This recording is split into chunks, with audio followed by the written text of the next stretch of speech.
सोया चाप, जिसे लोग अक्सर शाकाहारी चिकन के नाम से जानते हैं, आजकल ये इतना फेमस हो गया है ना कि ये एक लोकप्रिय डिश बन चुका है। सोया चाप एक ऐसा व्यंजन है जो कि न केवल स्वाद में लाजवाब है बल्कि स्वास्थ्य के लिए बहुत ही फायदेमंद है। कुछ लोग इसे प्रोटीन का पावर हाउस या फिर प्रोटीन का सोर्स मानते हैं और मांसाहारी चीजों को हटाकर इसे प्रोटीन के तौर पर उपयोग करते हैं। भारत की लगभग 500 मिलियन शाकाहारी लोगों ने इसके हेल्थ बेनिफिट्स को पहचान लिया है, जिससे कि इसकी मांग काफी तेजी से बढ़ रही है। यदि आप अपने शहर के किसी भी गली के कोने पर जाएंगे ना, तो वहां भी आपको स्ट्रीट फूड वेंडर्स के मेन्यू में सोया चाप तो दिख ही जाएगा। इसकी बढ़ती लोकप्रियता को देखते हुए हम आज आपको सोया चाप बनाने की पूरी प्रक्रिया बताएंगे। इसके लिए सबसे पहले हमें कुछ बेसिक इंग्रेडिएंट्स चाहिए होंगे, जैसे कि सोया प्रोटीन, मैदा, गेहूं का आटा, नमक, चीनी और पानी। इसके अलावा स्वाद बढ़ाने के लिए अदरक, लहसुन, काली मिर्च और धनिया पाउडर मिलाए जाते हैं। इसके स्वाद को और भी लजीज बनाने के लिए इसमें चाट मसाला भी डाला जाता है। तो चलिए बिना अब आपका समय ज्यादा गवाएं, इस जबरदस्त वीडियो की शुरुआत कर देते हैं। दोस्तों, फैक्ट्री में सोया चाप बनाने के लिए सबसे पहले हमें सोयाबीन के दाने को प्राप्त करना होगा और उसकी खेती करनी पड़ेगी। इसमें सोयाबीन की खेती एक महत्वपूर्ण प्रोसेस है जो कि कई स्टेप्स में करी जाती है। ये फसल गर्मी के मौसम में ही बोई जाती है, जिससे कि उचित देखभाल और टाइम मैनेजमेंट की आवश्यकता होती है। चलिए हम आपको सोयाबीन की खेती के पूरे प्रोसेस को अच्छे से बता देते हैं। सोयाबीन की बेहतर खेती के लिए दोमट मिट्टी सबसे अच्छी मानी जाती है, क्योंकि इस मिट्टी का पीएच मान 6 से 7.5 के बीच होता है।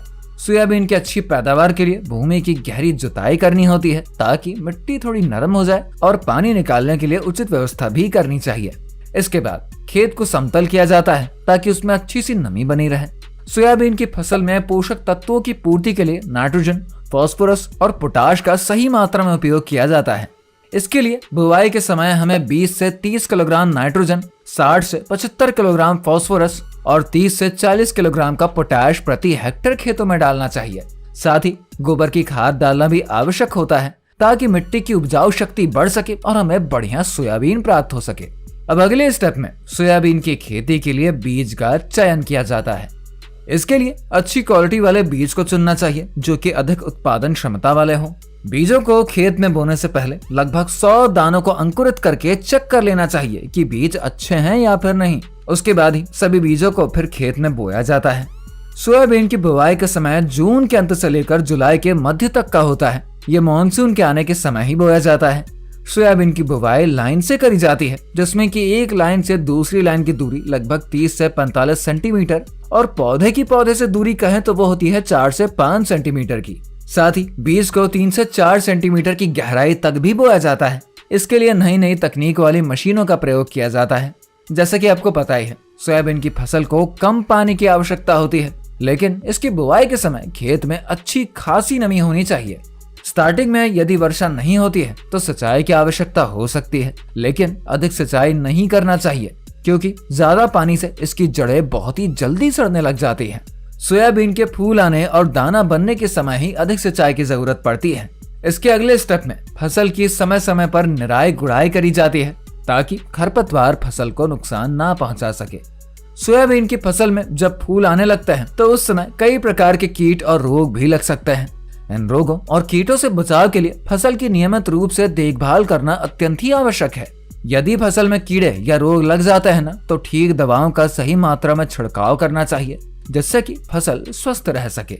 इसके अलावा फसल की वृद्धि के दौरान समय समय पर फर्टिलाइजर्स का उचित मात्रा में प्रयोग करना भी बहुत ही महत्वपूर्ण होता है, क्योंकि इससे फसल का विकास अच्छा होता है और बेहतर परिणाम मिलते हैं। निराई गुड़ाई, फर्टिलाइजर्स का प्रयोग, कीटनाशक और रोगनाशक का सही समय पर छिड़काव, ये सभी कार्य फसल की अच्छी उपज और रोग मुक्त रखने के लिए ही आवश्यक होते हैं। जब पौधे की पत्तियां पीली होकर झड़ने लगती हैं और फली में दाने कड़े हो जाते हैं, तब फसल काटने के लिए एकदम तैयार है। सोयाबीन की फसल को तैयार होने में लगभग 9 से 120 दिनों का तो समय लगता ही है। सोयाबीन के फसलों की कटाई सुबह या शाम के समय करनी चाहिए ताकि सोयाबीन के दाने ना झड़े और किसान को ज्यादा नुकसान ना हो पाए। कटाई के बाद फसल को धूप में अच्छी तरीके से सुखाकर सोयाबीन के दानों को थ्रेशर की मदद से अलग कर लिया जाता है।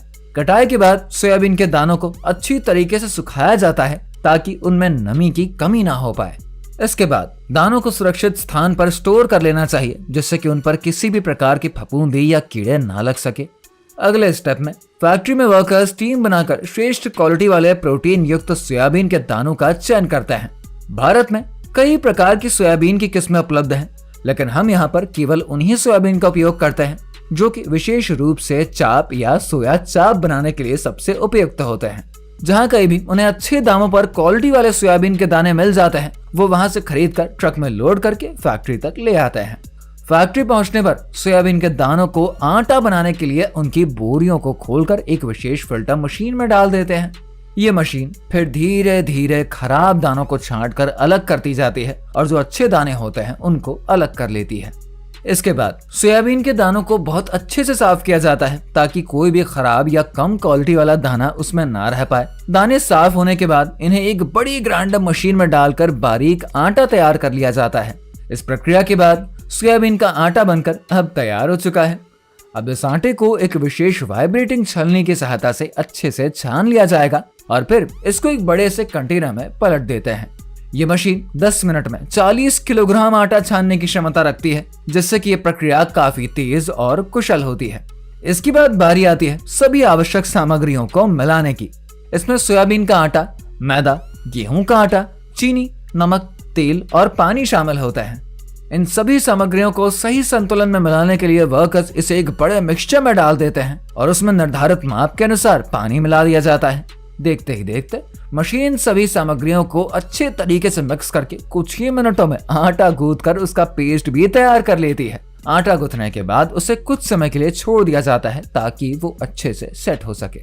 जब तक हमारा आटा उधर सेट हो रहा है, तब तक फैक्ट्री के वर्कर्स सोया स्टिक को साफ पानी में 10 मिनटों के लिए भिगो कर रखते हैं और फिर उसको अच्छी तरीके से धो लेते हैं।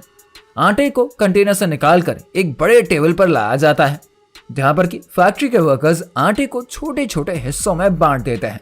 फिर ये सभी वर्कर्स आटे को सोया स्टिक पर रोल करके सोया चाप तैयार करते हैं। यहाँ पर फैक्ट्री में रोजाना लगभग 3 से 4 टन सोया चाप बनाया जाता है। जैसे जैसे आटा तैयार होता जाता है, वर्कर्स उसे स्टिक पर लपेटकर सोया चाप उसका बनाते जाते हैं।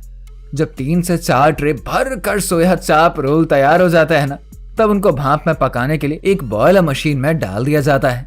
इस प्रक्रिया में एक बार में 10 किलोग्राम से ज्यादा सोया चाप को बॉयलर में रखकर घुमाया जाता है। इस स्टीमिंग प्रक्रिया से सोया चाप नरम और रसीला बन जाता है। साथ ही भाप से पकने के कारण सभी फ्लेवर्स और मसाले सोया चाप में गहराई से समा जाते हैं, जिससे कि उसका स्वाद और भी बेहतरीन हो जाता है।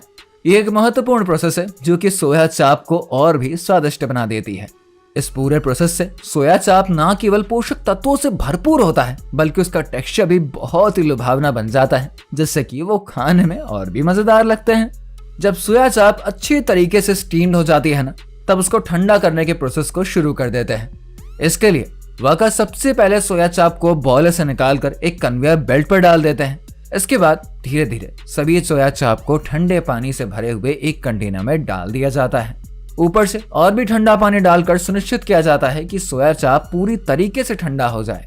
जब सोया चाप ठंडी हो जाती है, तब उसको कंटेनर से छानकर बाहर निकाल लिया जाता है और बस कुछ समय के लिए उसको सूखने के लिए यूं ही छोड़ देते हैं। इस तरीके से ठंडा और सूखने के बाद सोया चाप पूरी तरीके से तैयार हो जाता है। इसके बाद का अगला स्टेप है सोया चाप की पैकेजिंग। इस प्रोसेस में वर्कर्स तेज गति से सोया चाप को एक एक पैकेट में डालते जाते हैं और फिर उसे आगे की ओर भेजते जाते हैं। पैकेट में रखे गए सोया चाप का सटीक वजन किया जाता है और फिर उसको कन्वेयर बेल्ट की मदद से सीलिंग मशीन तक पहुंचा दिया जाता है। सीलिंग मशीन पैकेट को अच्छे से सील करने का काम करती है। इस प्रक्रिया के दौरान यह सुनिश्चित किया जाता है कि पैकेट में कोई भी हवा ना रह जाए, ताकि सोया चाप लंबे समय तक ताजा बना रहे। सभी सोया चाप के पैकेट्स तैयार होने के बाद उन्हें एक बड़े से डीप फ्रीजर में रख दिया जाता है, जहां पर की तापमान -40 डिग्री सेल्सियस तक का होता है। इन्हें 12 घंटों के लिए डीप फ्रीजर में रख दिया जाता है ताकि सोया चाप पूरी तरीके से सुरक्षित रहे। इसके बाद जरूरत के हिसाब से इसे डीप फ्रीजर से निकालकर मार्केट में फिर बेच दिया जाता है। दोस्तों, तो ये था हमारा सोया चाप बनने का पूरा प्रोसेस, जो कि फैक्ट्री में बड़े पैमाने पर करी जाती है। अगर आपको ये वीडियो पसंद आई है तो कृपया इसको लाइक करिए, शेयर करिए, ताकि और भी लोग हेल्दी और स्वादिष्ट सोया चाप के बारे में जान सके। साथ ही हमारे चैनल को सब्सक्राइब करना मत भूलिए और कमेंट सेक्शन में हमको बताइए कि आपने कभी घर पर सोया चाप बनाने की कोशिश करी है।